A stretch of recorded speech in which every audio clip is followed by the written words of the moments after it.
तो हमारे पार्लियामेंट के अंदर 43% पॉलिटिशियंस ऐसे हैं जिनके ऊपर क्रिमिनल चार्जेस हैं, और उसमें से 29% ऐसे हैं जिनके ऊपर मर्डर, रेप, फिरौती, ये सारे चार्जेस हैं। और ऐसा नहीं है कि खाली एमपीज ही हैं, हमारे एमएलए भी इसमें पीछे नहीं है। अगर मैं 2015 दिल्ली इलेक्शन की बात करूं तो उसमें 70 में से 43 नेता ऐसे जीत के आए थे जिनके ऊपर क्रिमिनल चार्जेस थे।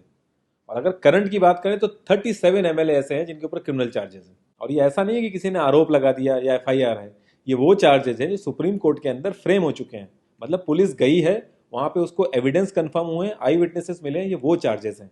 ये प्रॉब्लम तो बहुत ही छोटी सी है कि पार्टीज क्रिमिनल्स को टिकट ना दें और लोग क्रिमिनल्स को वोट ना दें, लेकिन इस छोटी सी प्रॉब्लम के लिए 1999 से लड़ाई चल रही है और अभी तक इसका सोल्यूशन नहीं हुआ है। 1999 में एसोसिएशन फॉर डेमोक्रेटिक रिफॉर्म, जिसे एडीआर नाम से ज़्यादा जानते हैं लोग, इन्होंने जो भी क्रिमिनल्स हैं पॉलिटिक्स में, इनके लिए एक पीआईएल डाली दिल्ली हाई कोर्ट में, और दिल्ली हाई कोर्ट ने उसको एक्सेप्ट भी कर लिया। जब दिल्ली हाई कोर्ट ने ये पीआईएल एक्सेप्ट की थी तो ये चीज़ वहीं ख़त्म हो गई थी। ये जो नेता जिन्हें हम जिता के लाते हैं ना, ये सब लोगों ने मिल के उस पीआईएल के अगेंस्ट में सुप्रीम कोर्ट में अपील कर दी। जब सुप्रीम कोर्ट से भी इनकी अपील खारिज हो गई तो हमें वो देखने को मिला जो हमने कभी नहीं देखा था, ये सारी पार्टियां एक हो गई। जब हमारे देश की सिक्योरिटी की बात आती है, उरी अटैक हो गया, बालाकोट हो गया, या हमले वाली सिचुएशन बनती है, तब भी ये पार्टियां एक नहीं होती। लेकिन इस चीज़ के लिए ये सारी पार्टियां एक हो गई थी, और ये सारी चीज़ें एक ही जगह आके फंस जाती हैं। इंडिया के कानून के हिसाब से जब तक किसी भी आदमी के ऊपर फाइनल जजमेंट नहीं आता तब तक वो बेकसूर है, और उसी चीज़ का फायदा उठता है। अगर कोई आईएएस पीसीएस की तैयारी कर रहा है और उसके ऊपर क्रिमिनल चार्जेस हैं तो उसे ऑफर लेटर नहीं मिलेगा। यहाँ तक कि क्लर्क की जॉब के लिए उसको दिक्कत आ जाएगी। लाखों कैदी ऐसे हैं जिन पर अभी जजमेंट नहीं आया है, जो अंडर ट्रायल है, उनको जेल में डाल रखा है। तो ये सारी चीज़ें जो एप्लीकेबल होती हैं सिर्फ पॉलिटिशियंस के लिए होती हैं, बाकी किसी के लिए नहीं। इतने बड़े सांसदीय क्षेत्र में पार्टियों के लिए इतना मुश्किल हो जा रहा है ऐसा कैंडिडेट ढूंढना जिसका कोई क्रिमिनल रिकॉर्ड ना हो। एडीआर की रिसर्च के हिसाब से क्रिमिनल कैंडिडेट के चांसेस 3 गुना ज्यादा होते हैं जीतने के क्लीन कैंडिडेट के मुकाबले। एक क्रिमिनल कैंडिडेट मनी और मसल पावर का परफेक्ट कॉम्बो बन जाता है। पार्टी के लिए फंडिंग इकट्ठी करनी हो, self financing, black money, campaigning के लिए फाइनेंस इकट्ठा करना हो, हर एक चीज में माहिर होते हैं। इसलिए पॉलिटिकल पार्टीज की ये पहली पसंद बन जाती है। पहले लोग इतनी डिमांड में नहीं थे, पहले वही भीड़ इकट्ठी करना, बूथ कैप्चरिंग, इन्हीं सब चीज़ों तक ये लोग लिमिटेड थे। लेकिन ये जैसे जैसे इनकी वर्सेटैलिटी बढ़ती गई, ये पॉलिटिकल पार्टीज की पहली पसंद बनते गए। यार पार्टीज की मजबूरी तो समझ में आती है, लेकिन कास्ट और सिस्टम फेलियर की वजह से लोगों की भी मजबूरी बन जाती है इनको वोट देना। आज की डेट में यार एफआईआर करने के लिए भी आपको जुगाड़ की जरूरत होती है, लेकिन वहीं अगर आप अपनी कास्ट वाले नेता के पास जाओगे तो आपका काम हो जाएगा, थोड़ा बहुत आपका हिसाब किताब देखेगा, आपका काम कर देगा वो। तो ये जो सिस्टम कमजोर है ये मजबूर करता है लोगों को इन लोगों को वोट देने के लिए, और ये लोग पूरा ध्यान रखते हैं कि ये सिस्टम कभी स्ट्रांग ना हो। अगर तुम क्लोजली ऑब्जर्व करो तो हर नेता यही तो समझाने की कोशिश कर रहा है कि सिस्टम सारा खराब है, सिस्टम में ये कमियां हैं, और मैं तुम्हें इस सिस्टम से बचा लूंगा। और गरीबों के हक के लिए लड़ते लड़ते लड़ते वो खुद अमीर हो जाता है। यार जीतने का एक सुपर हिट फॉर्मूला है, एक एरिया डिसाइड करो, उस एरिया की कास्ट कैलकुलेशन कर लो, जो कास्ट मेजोरिटी में है उसका रॉबिन हुड टाइप या एक बाहुबली टाइप एक नेता खड़ा कर दो, जो सिस्टम काम नहीं कर पा रहा है वो काम तुम करने लगो, लोग तुम्हें वोट देने लगेंगे। इन केस अगर कोई ज़्यादा होशियार बन रहा है या लोगों में ज़्यादा समझ आ गई है तो एक छोटा सा दंगा करा दो, लोगों की मजबूरी बन जाएगा तुम्हें वोट करना।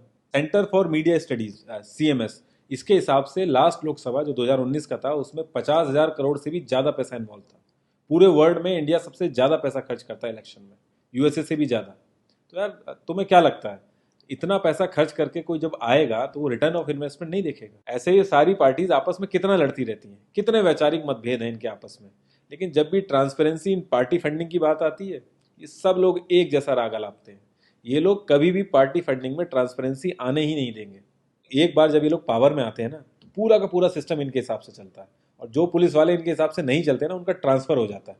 144 पुलिस ऑफिसर्स 1 लाख लोगों की सिक्योरिटी देख रहे हैं, और जब हमारे नेताओं की बात आती है तो 47,000 पुलिस वाले 14,842 नेताओं को सिक्योरिटी दे रहे हैं। अब बाहुबलियों को क्या जरूरत है सिक्योरिटी की? कभी किसी क्रिमिनल को देखा है जिसके आगे पीछे आईएएस पीसीएस पुलिस वाले जी हजूरी कर रहे होते हैं? बहुत ही वर्स्ट सीन होता है वो। हर साल रिपोर्ट्स आती हैं कि 75% से भी ज्यादा लोगों को पुलिस पे भरोसा ही नहीं है। इंडिया एक लौती ऐसी जगह है जहां पे पुलिस को देख के इंसान सेफ फील करने की बजाय डरता है। एक 15 साल के बच्चे तक को पता है कि आईपीएल में सट्टा लगाने के लिए किसके पास जाना है, लेकिन हमारी पुलिस को नहीं पता।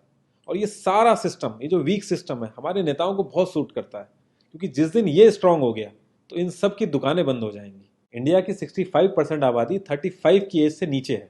जो हमारा लोकसभा है उसकी एवरेज एज है 54 और राज्यसभा की एज 63.5 है। एक दो केस अगर छोड़ दें तो आम आदमी के लिए पॉलिटिक्स में घुसने का रास्ता नहीं है। अगर आप गूगल पे सर्च करोगे ना टॉप 10 यंग पॉलिटिशियंस, तो एक भी नाम उसमें ऐसा नहीं होगा जिसका कोई फैमिली से पॉलिटिकल कनेक्शन ना हो। आज़ादी के बाद से 0.5% से भी कम पॉलिटिशियंस ने अपने बच्चों को आर्मी में भेजा है। वहां नहीं भेजते ये लोग। हम लोग इनसे मैनिफेस्टो में डिमांड ही कहाँ करते हैं। हम तो बस रिलीजियस मुद्दे देखते हैं मैनिफेस्टो में और खुश हो जाते हैं। इंडिया ने ब्रिटिश पार्लियामेंट्री सिस्टम अडेप्ट किया और उसमें एक बहुत ही इंपॉर्टेंट चीज़ है शेडो कैबिनेट, वो हमने छोड़ दी। इसके बारे में बहुत ही कम लोगों को पता है और ये लोग हमें पता लगने भी नहीं देते। तो इसमें होता यह है कि अगर मैं फाइनेंस मिनिस्ट्री का ही एग्जाम्पल लूँ तो जो भी रूलिंग पार्टी का फाइनेंस मिनिस्टर है उसके पैरेलली एक ऑपोजिशन का भी फाइनेंस मिनिस्टर असाइन हो जाएगा और जो रूलिंग पार्टी का फाइनेंस मिनिस्टर है उसकी एक्टिविटीज़ को ऑपोजिशन का फाइनेंस मिनिस्टर लोगों तक पहुंचाएगा। और इसी तरीके से हर डिपार्टमेंट में होता है और लोगों के लिए बड़ा बेनिफिशियल रहता है ये। क्योंकि एक छोटे से छोटे काम के लिए हमारे इंडिया में बहुत सारी मिनिस्ट्री इन्वॉल्व रहती हैं, तो एक्चुअल में किस नेता की गलती है पता ही नहीं चल पाता है। इस तरीके के बहुत सारे कॉन्सेप्ट हैं जो हम लोगों को पार्टी से मैनिफेस्टो में डिमांड करने चाहिए, क्योंकि हम लोग तो हमेशा मंदिरों और मस्जिदों के लिए ही लड़ते हैं। ये सारी चीज़ें एकदम से तो सही हो नहीं जाएंगी, लेकिन एक चीज़ हमारे हाथ में है कि यार हम कम से कम किसी क्रिमिनल को तो वोट ना दें।